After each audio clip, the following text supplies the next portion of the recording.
wabarakatuh. Perkenalkan, kami dari kelompok 3 ingin membahas tentang dasar modulasi. Perkenalkan, nama saya Imam Arifin.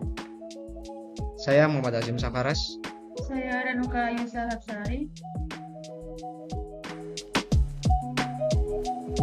Kita masuk ke dasar modulasi.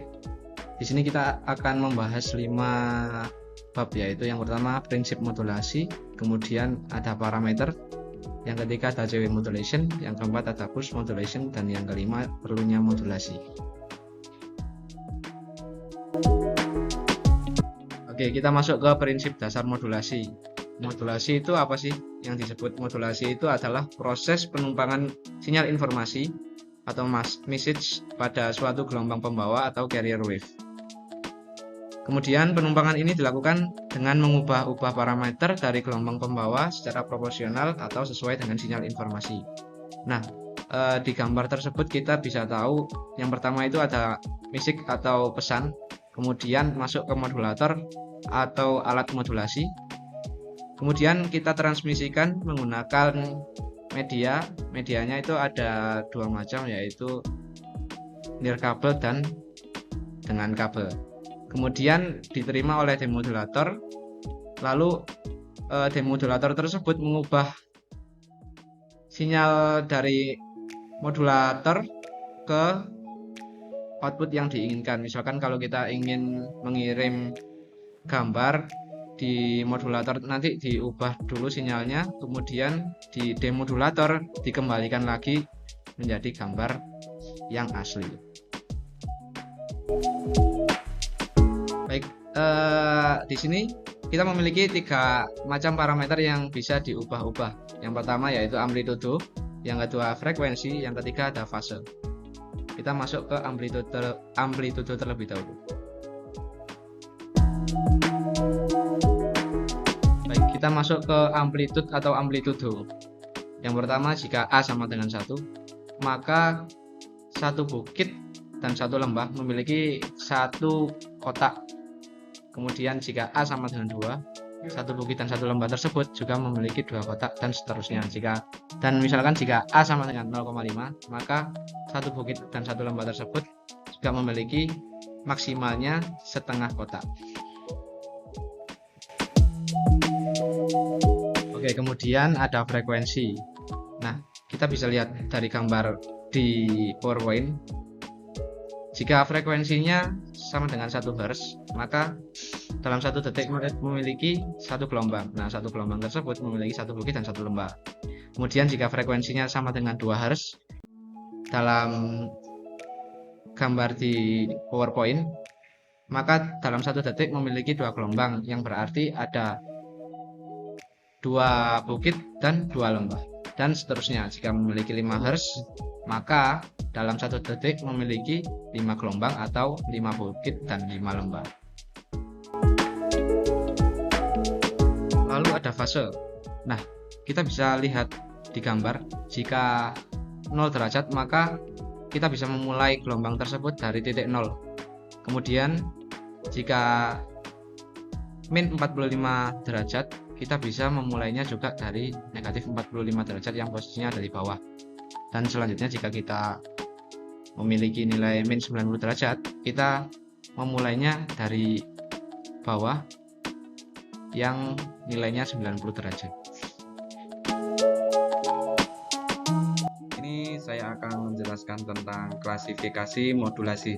Nah, di sini ada bagian modulasi yang terdiri dari 2 jenis atau 2 bagian, yaitu yang pertama ada CW modulation atau passband modulation, dan pulse modulation atau baseband modulation. Nah, untuk CW modulation nanti terbagi menjadi 2 juga, yaitu yang pertama ada analog modulation dan digital modulation. Terus untuk pulse modulation atau baseband modulation nanti juga terbagi menjadi 2, yaitu analog pulse modulation dan digital pulse modulation.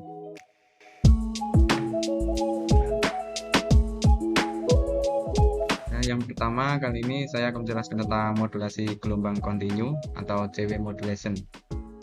Nah, modulasi ini adalah modulasi gelombang kontinu atau Continuous Wave Modulation, bisa disingkat dengan CW modulation, adalah modulasi yang menggunakan gelombang kontinu sinusoidal sebagai gelombang pembawa carrier.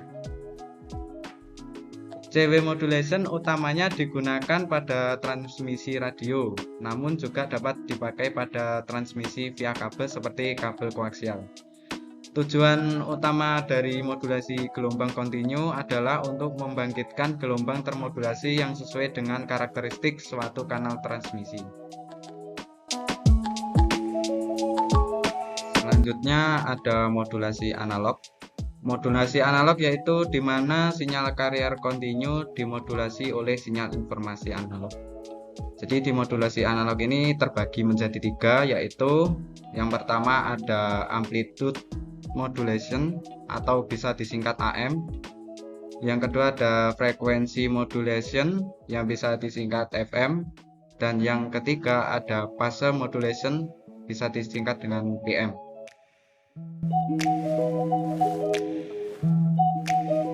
Oke, kita bahas yang pertama, ada amplitude modulasi, yaitu proses penumpangan sinyal pembawa terhadap sinyal informasi, di mana amplitude sinyal pembawa yang dipancarkan berubah mengikuti perubahan amplitude sinyal informasi. Nah, kita bisa lihat gambar di samping. Pada AM, amplitude sinyal carrier ini diubah-ubah sesuai dengan nilai sesaat dari sinyal pemodulasi atau message, sehingga bentuk gelombang luar atau selubung envelope dari sinyal termodulasi mengikuti bentuk sinyal pemodulasi atau sinyal informasi.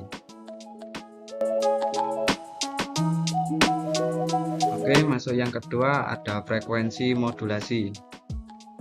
Proses modulasi dengan cara frekuensi gelombang dari sinyal carrier diubah menurut besar amplitude dari sinyal informasi. Nah, pada modulasi frekuensi, informasi direpresentasikan oleh nilai frekuensi sinyal carrier termodulasi. Nah, kita bisa lihat pada gambar di samping, jika ada sinyal masuk dan tercampur oleh carrier, nah nanti bisa menghasilkan output nilai. Jika sinyalnya itu high, maka frekuensi modulasinya akan rapat.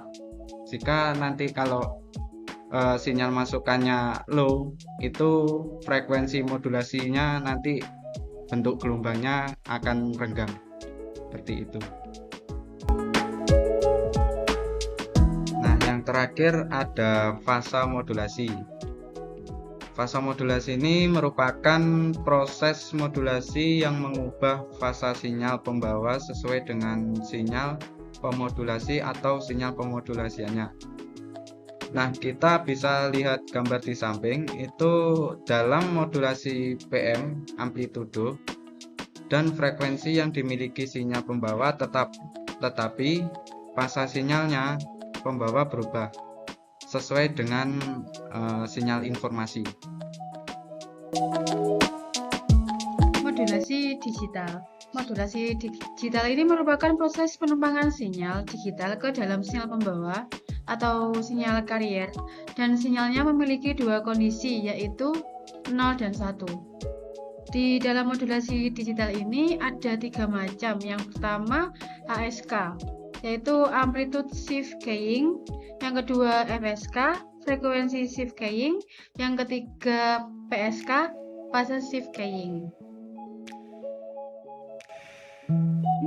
Selanjutnya ada pulse modulation atau modulasi pulsa, yaitu amplitudo, posisi, lebar dari steroid pulsa yang berubah-ubah sesuai sinyal informasinya. Contoh modulasi pulsa yaitu yang pertama ada PAM, pulse amplitude modulation. Yang kedua ada PWM, pulse width modulation.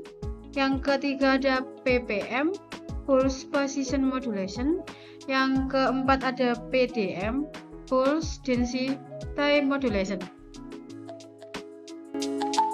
Nah, apa saja manfaat dari modulasi?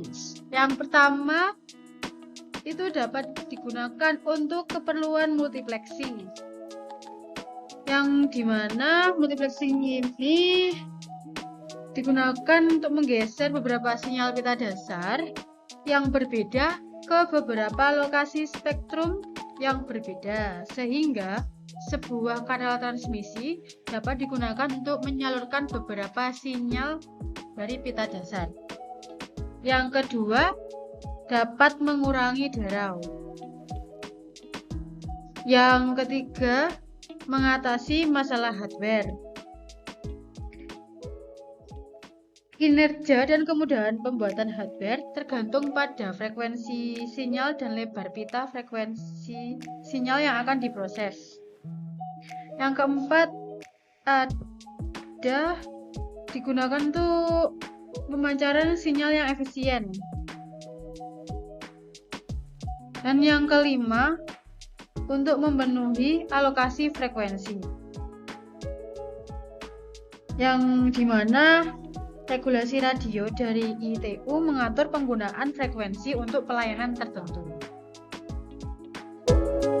Penerapan modulasi pada zaman sekarang, yaitu ada televisi dan radio yang tergolong dari modulasi AM, modulasi amplitudo, dan FM, modulasi frekuensi, digunakan dalam penyiaran televisi dan radio. Modulasi memungkinkan transmisi sinyal audio dan video melalui udara sehingga dapat diterima oleh penerima di rumah. Penerapan modulasi yang kedua yaitu dari industri musik dan hiburan. Efek suara dan musik yang dihasilkan oleh perangkat elektronik seperti synthesizer dan keyboard menggunakan teknik modulasi untuk menciptakan berbagai suara dan efek audio yang khas.